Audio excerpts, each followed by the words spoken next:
세상을 살면서 어려움을 겪지 않고 산다는 것, 그것만큼 어려운 일도 없을 것입니다. 우리는 우리 내면의 문제 때문이나 혹은 주변 상황의 여러 가지 일들 때문에 크고 작은 어려움을 겪기 마련입니다. 순리대로 했으면 겪지 않았을 일들을 겪기도 하고 또한 애매하게 어려움을 당하는 때도 있습니다. 자기의 욕심이나 잘못으로 어려움을 겪을 때 우리는 그것을 시험이라 부를 수 있고, 나와는 상관없이 외부의 여러 가지 영향들 때문에 겪는 어려움을 또한 고난이라는 말로 대신할 수 있을 것입니다. 야고보 선생님은 오늘 시험을 겪을 때 하나님께 먼저 지혜를 구하라 라는 말씀을 주고 계십니다. 5절에 너희 중에 누구든지 지혜가 부족하거든 모든 사람에게 후히 주시고 꾸짖지 아니하시는 하나님께 구하라, 그리하면 주시리라. 지혜의 부족은 사람에게 올바른 길에서 벗어나게 만듭니다.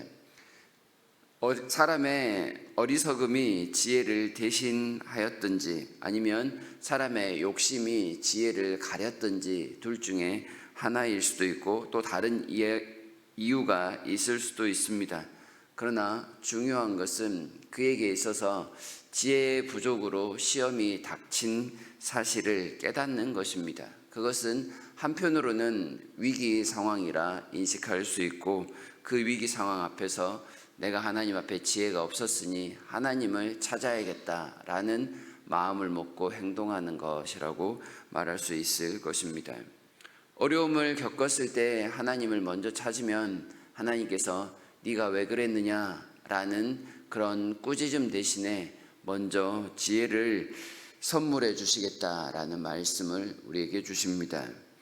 하나님께서도 그 당한 어려움의 원인을 알고 계신다라는 것이겠죠.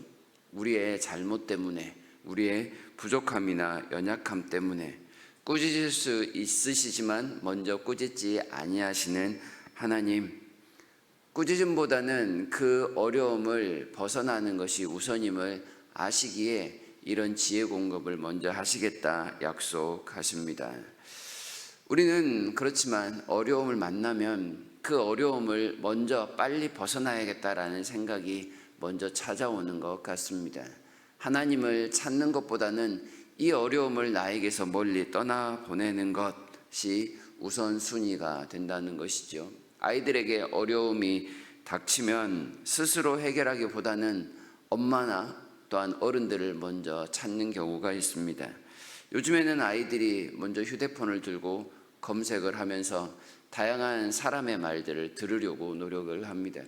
하나님을 찾는 것보다 사람의 말을 구하는 것이 더 빠른 방법이라 판단하기 때문에 그렇습니다. 그렇지만 사람의 능력으로 해결하기 어려운 큰 문제 앞에서는 모든 것이 다 무용지물이 됩니다.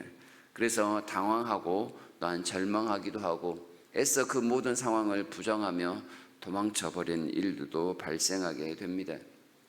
하지만 말씀대로 먼저 하나님을 찾는다면 그것은 문제 해결은 물론 우리의 부족한 부분까지도 채워지는 은혜가 있을 것임을 약속하고 계십니다. 하나님께서 우리에게 지혜를 구하라 라고 말씀을 하는 것은 단순한 문제 해결만이 아닙니다. 우리 마음의 잘못된 부분까지도 하나님께서 알고 고치시겠다라는 약속입니다. 하나님 앞에서 문제의 원인을 파악하고 어디에서부터 잘못되었는지 그것을 알게 하시는 것이죠. 우리의 마음의 생각까지 제자리로 돌리시는 하나님의 모습입니다. 그래서 지혜를 구한다, 지혜를 경험한다는 것은 하나님의 손길을 경험하는 것과 같다라고 말씀드릴 수 있겠습니다. 그러니 지혜를 구할 때 의심하지 말라. 하나님의 손길과 같은 지혜를 구하는 것이니 의심하지 말고 기다리라 라는 겁니다. 의심이란 판단하는 거죠. 하나님께 도움을 구하면서 될까 말까를 스스로 판단하고 있는 것입니다. 도움을 구하면서도 자기 스스로 이건 되겠지, 이건 안 되겠지 하는 것은 여전히 자기가 모든 것을 결정하고 있는 일이니 앞뒤가 안 맞는 일이다, 이렇게 또한 말씀드릴 수 있겠습니다.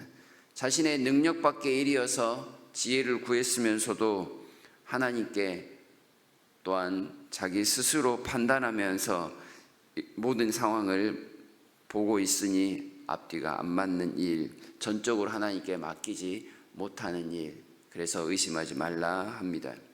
의심은 8절에서 말씀하는 것처럼 두 마음을 품는 것이라고 이야기를 합니다.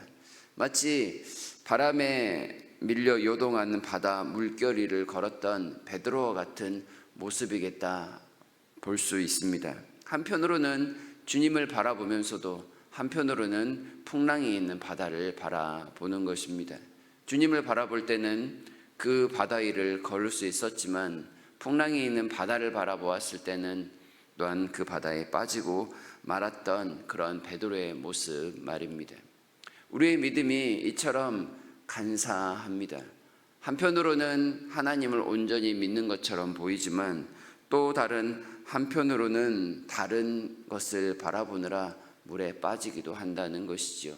항상 우리의 믿음이 굳건하면 이런 일이 없겠지만 우리의 믿음이 그렇지 않기에 우리는 항상 주님만을 바라볼 수 있는 그런 은혜를 구해야 하는 것입니다. 지혜를 그래서 구한다라는 것은 베드로가 보여주고 있는 것처럼 전적으로 하나님만을 바라보는 그 순간을 계속해서 유지해 가는 것이라고 말할 수 있을 것입니다. 일이 어떻게 되든지 주님께 모든 것을 맡기겠습니다, 주님만을 따라가겠습니다 라는 결단인 것이지요. 아브라함이 자신의 아들을 제물로 바쳤을 때 모든 것은 하나님께서 책임지실 것을 믿고 그냥 순종하였던 것처럼 그렇게 주님을 따라가는 것입니다. 우리에게 아브라함의 일은 유명하지 않습니까? 아브라함이 하나님의 말씀을 무조건 믿고 따랐을 때 하나님께서 깜짝 놀라 그의 손을 붙잡으셨던 것처럼 하나님의 지혜는 실패하는 법이 없습니다. 왜냐하면 하나님이 그 모든 상황을 책임지시기 때문에 그렇습니다.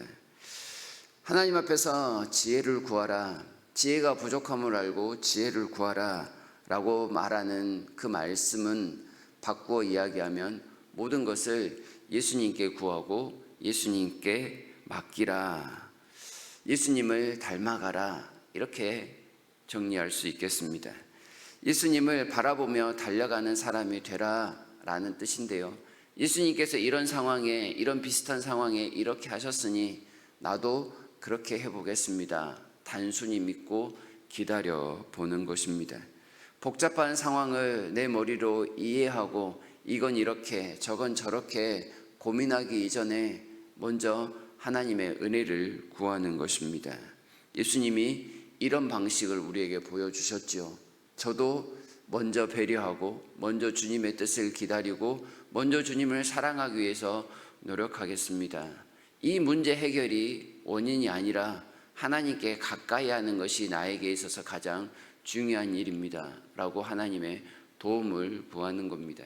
지혜를 구했을 때 우리에게는 뜬금없는 하나님의 방법이 생각날 수 있습니다.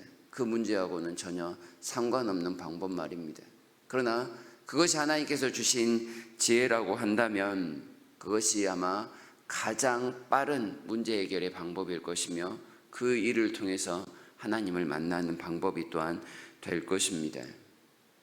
어려움 순간에 하나님께 기도한다는 것, 지혜를 구한다라는 것, 세상을 거슬러 보이는 방법일 수도 있고 또 어리석게 보이는 일일 수도 있습니다. 그러나 하나님 우리에게 가르쳐 주시는 일은 그것이 가장 훌륭한 문제 해결의 방법이며 하나님을 영화롭게 하는 일이라고 말씀하고 있는 것이지요. 오늘은 주일입니다. 우리가 주님의 날에 주님 앞에 오는 것은 우리의 지혜대로 살기를 포기하고 하나님의 지혜를 덧입어 살겠습니다 라는 우리의 삶의 고백과도 같을 것입니다. 하나님께서 어려움을 당하였건 아직 당하지 않았건 상관없이 하나님의 지혜로 세상을 마음껏 살아가라고 예배의 시간을 허락하셨음을 알고 하나님 앞에 나오는 일을 즐거워했으면 좋겠습니다.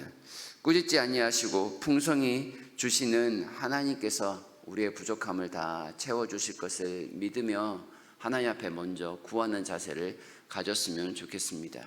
예수님이 이렇게 하셨지, 그리고 예수님께서 이런 말씀을 주셨지, 이런 기대감들을 가지시면서 하나님의 지혜의 자리로 나아가는 우리가 되었으면 좋겠습니다. 온전한 예배를 통해 주님을 한 발짝 더 닮아가는 복된 하루를 살아가는 우리 모두가 될 수 있기를 진심으로 바랍니다.